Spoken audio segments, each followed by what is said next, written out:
Bem-vindos a mais um vídeo. Hoje falaremos sobre esse grande clássico da literatura francesa, que é O Vermelho e o Negro, do Stendhal. Eu li nessa edição aqui, que é da Sétimo Selo, minha editora parceira, e é uma edição muito boa, eu recomendo muito, além de ser lindíssima, eu sou apaixonada por essa capa. Aqui no final da edição tem um próprio texto que o Henri Marie Bailey, que é o nome de verdade do Stendhal, fez com outro pseudônimo, mandou para uma revista na época para explicar o livro. Achei muito interessante, é um resumão, assim, e ajudou bastante a entender o porquê do Stendhal fazer algumas escolhas no livro, no enredo, né? E o Stendhal, ele tem várias obras com vários pseudônimos diferentes. Ele tem esse costume, assim, de ter vários pseudônimos. Ele não chega a ter heterônimos, como é o caso do Fernando Pessoa, mas ele tem vários pseudônimos em várias obras. E eu acho que a mais famosa é o Vermelho e Negro, né? O grande clássico, assim, considerado desse autor. E tem também a Cartucho de Parma, que eu também tenho interesse de ler aí no futuro, porque como eu vou explicar para vocês nesse vídeo, esse autor não é uma unanimidade. Ele é um autor assim que dividiu bastante opiniões. Foi uma leitura que a gente fez no clube, né? Nós fizemos nosso clube de leitura, a leitura conjunta de O Vermelho e o Negro.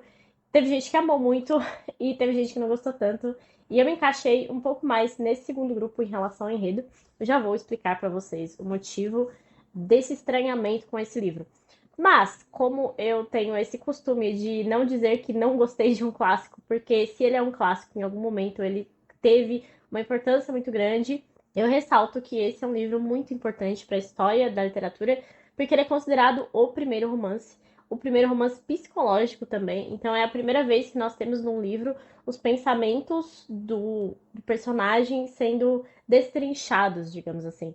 E ele foi publicado em 1830, se eu não me engano, né? Ele foi escrito aí mais ou menos no período pré-revolução de 30, que são os chamados Três Dias Gloriosos lá em Paris, lá na França.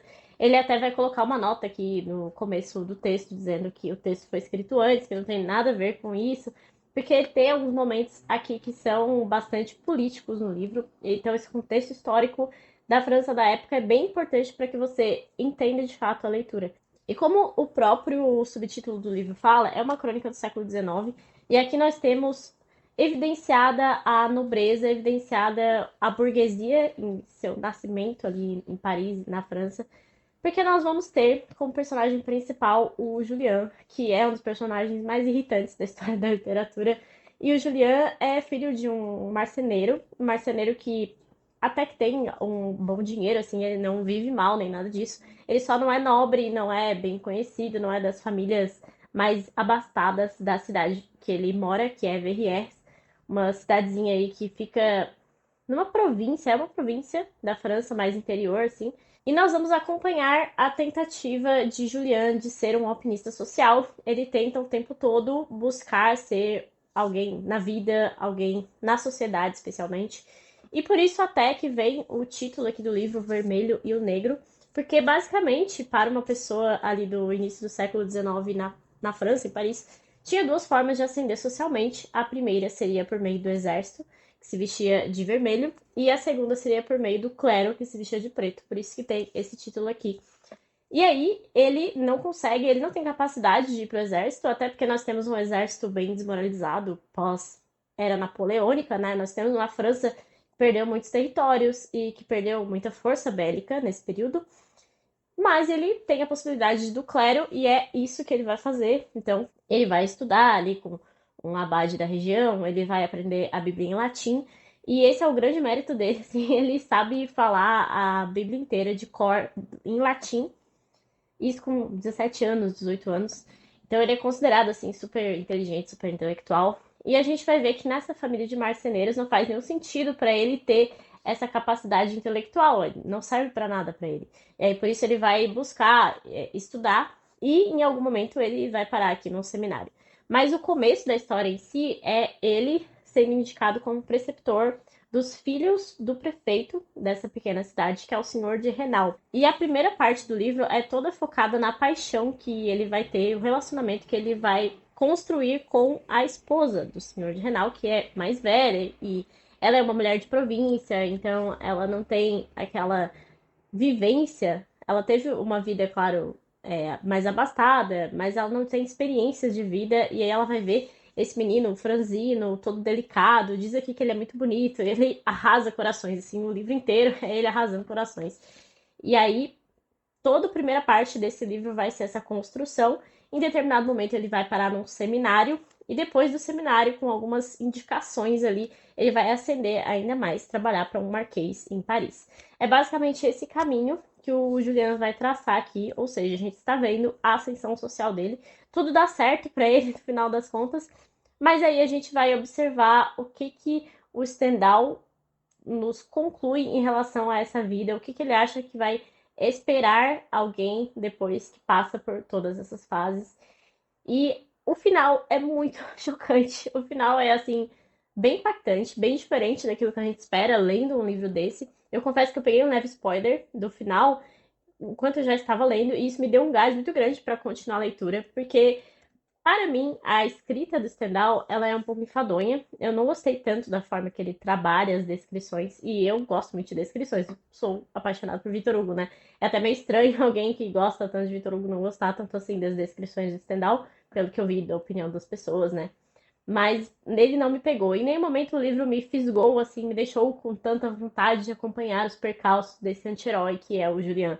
E isso eu vi, assim, observei realmente na experiência de leitura das pessoas que você precisa ser fisgado pela história, especialmente porque aqui a gente tem meio que um novelão comédia, sabe? Aquela comédia meio sem graçona. Não sei como explicar exatamente. Mas isso a gente vê um pouco também na própria literatura russa, em Almas Mortas é meio assim, mas em Almas Mortas eu me diverti na leitura, e aqui não. Acho que porque eu peguei tanto ranço do personagem que eu não consegui rir da história. Mas enfim, ele tem assim esse tipo de comédia, e quem achou engraçado, conseguiu pegar esse humor que o Stendhal coloca aqui, conseguiu seguir na leitura muito tranquilamente, e eu não consegui. Embora no início tenha algumas pegadas sarcásticas que eu tenha gostado bastante.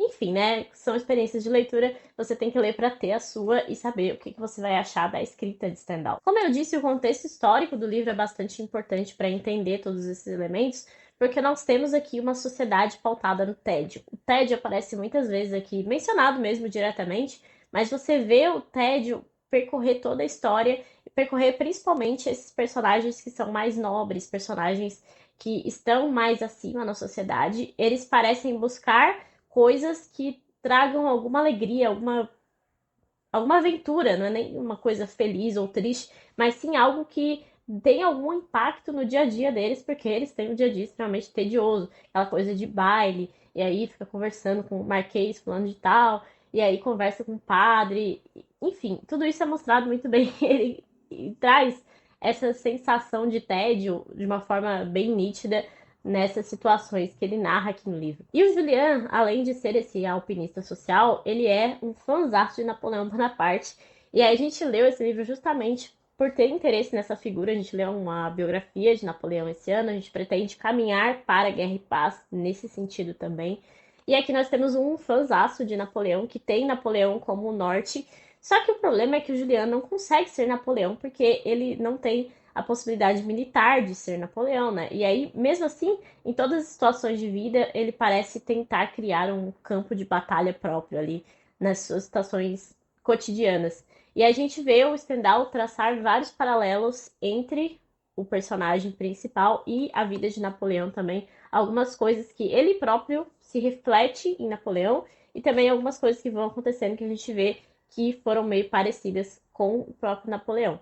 E o próprio Stendhal também era um grande fã de Napoleão. Aqui, na minha edição da sétima, que eu já falei que é muito boa, tem uma linha do tempo aqui no final do livro, uma linha do tempo contando mais ou menos a vida do Stendhal.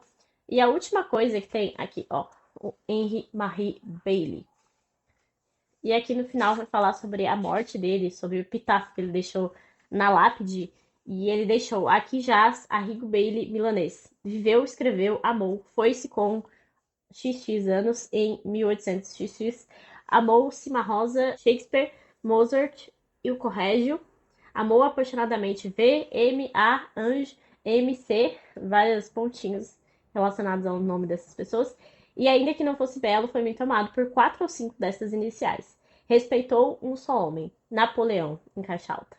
Então a gente vê aqui alguns aspectos autobiográficos também de Stendhal. Eu não me aprofundei tanto na história desse autor aqui, que também era aparentemente ateu, e aí a gente já tem alguns paralelos também com o próprio Julian, porque o Julian, ele vai utilizar o clero para subir de vida, e em nenhum momento ele tem uma relação de fato espiritual, talvez mais pro final vai aparecer um pouquinho, mas, como sempre, em situações desesperadoras, que é quando as pessoas buscam religiosidade. E a própria Revolução dos Três Dias Gloriosos vai aparecer aqui, né? A Revolução dos Três Dias Gloriosos, inclusive, a de 30, é a que tem aquela famosa pintura que todo mundo acha que é da Revolução Francesa de 1789, mas não é, é dos Três Dias Gloriosos. Essa revolução buscou tirar do governo o rei Carlos X, que estava com algumas medidas ditatoriais, e aí a gente tem o povo retomando para aquela ideia de Revolução Francesa, de fim de ditaduras, fim de governos absolutistas, e aí a burguesia consegue se mexer muito rápido para que traga de volta o Luiz Felipe, que também era um dos herdeiros do trono, eu acho que ele era sobrinho do Carlos X, enfim. E aí ele vai ascender ao trono e se torna aí um governante rei monarca, que é considerado um monarca um pouco mais republicano, digamos assim. E aí todo esse contexto vai aparecer aqui com as conspirações políticas. A gente vai ter esse plano de fundo não tão escrachado, porque, claro, ele não passaria por uma censura se assim fosse, mas nós temos aqui esses elementos políticos perpassando a obra também. Na segunda parte da obra vai aparecer outra personagem feminina bastante impactante, que é a Matilde, é a senhorita de La Mole, que aí vai ter outro relacionamento do Julian nascendo aí com essa moça. E ela também é uma personagem interessante, assim, que o Stendhal coloca aqui. Os personagens que o Stendhal coloca são, de fato, interessantes, mas eu não tive empatia com nenhum deles. Eu achei todos eles muito irritantes. Talvez por isso também eu não ter conseguido me envolver com a história, por não ter conseguido achar um personagem no livro inteiro que eu pensei, nossa, pelo menos esse cara que parece um pouco mais legal. Talvez o Fouquet, que é um amigo aqui do Julian, que tá sempre presente e parece que tá sempre dando conselhos, tentando fazer com que o Julian seja um cara melhor, porque o Julian é quase que um homem de subsolo de Dostoiévski, assim, porque ele é extremamente ressentido, ele nunca acha que as pessoas gostam dele de verdade, ele tá sempre desconfiando de tudo e de todos. E isso que vai levá-lo ao final dele, que é o que o Stendhal acha que acontece com as pessoas desse tipo, né? Enfim, sem dar spoilers, porque o final merece a leitura desse livro, ainda que eu não tenha gostado tanto assim. E todos esses personagens são bem elaborados, eles estão bem desdobrados, assim, na leitura você consegue ver a profundidade deles, o que é bastante interessante, que é um ponto a se louvar nessa obra aqui. Aqui no 1001 Livros para Ler Antes de Morrer, que é esse livro que tem um compilado de 1001 livros e que eu gosto muito de consultar depois de terminar grandes clássicos, porque eles costumam estar aqui com um texto bem interessante. Também tem um texto legal sobre o vermelho negro, e aqui ele vai falar que, às vezes percebido como um pouco melodramático demais para o gosto literário moderno, o vermelho negro é de vital importância para o desenvolvimento do romance como forma de arte. Por um lado, é uma história contada na tradição romântica. Sorrel pode ser inescrupuloso e mau caráter na busca de suas ambições, mas contrastadas com uma sociedade francesa burguesa mesquinha e limitadora, sua energia e iniciativa seduzem muitas vezes o leitor, que sente uma afinidade hesitante. Porém, é pelo estilo narrativo de Stendhal que esse romance se mostrou mais influente. Narrado em grande parte da perspectiva do estado mental de cada personagem, o realismo psicológico convincente da obra levou Emile Zola a proclamá-la o primeiro romance realmente moderno. Por essa razão, apesar dos exageros narrativos, o Vermelho Negro merece um espaço na estante de todo leitor sério. E aí aqui tem a capa original da primeira obra, né? Gosto bastante desse livro, assim, como uma consulta posterior. Então é justamente essa sensação que eu tenho com essa obra aqui. Embora eu não tenha realmente me identificado com a história, não tenha gostado tanto assim da forma que o autor escreve, dá pra ver a diferença desse livro em relação aos pretéritos. E aí é o grande problema também de a gente fazer essa leitura sem pensar no momento histórico em que o livro foi publicado. Porque quem já leu Dostoiévski, Tolstói, próprio Melville, já tem uma experiência com autores que mostravam muito essa questão do psicológico de cada personagem, né? E aí você pega um dos primeiros aqui, claro que vai sentir uma estranheza com o fato de ser tão sutil, mas era sutil justamente por ser o primeiro. Então, eu acho muito importante ler uma obra como essa e entender o contexto dela. É aquela coisa de uma obra precisar se bastar sem saber todas essas entrelinhas que me incomoda um pouco em relação a ele, porque não foi o livro que me fisgou, como eu disse, mas em seu contexto é uma obra que merece a sua leitura. Mas essa obra merece sua leitura simplesmente por ser um clássico e porque você precisa tirar suas próprias conclusões e vir aqui me dizer se gostou, diferente de mim, qual foi a sua experiência literária com o Vermelho e o Negro. É isso, espero que vocês tenham gostado da resenha, espero que vocês leiam o livro também para trazerem as suas opiniões. Se vocês gostaram, deixem uma curtida, deixem nos comentários aí o que vocês acharam. Lembre-se de se inscrever no canal, que isso me ajuda bastante. E até o próximo vídeo.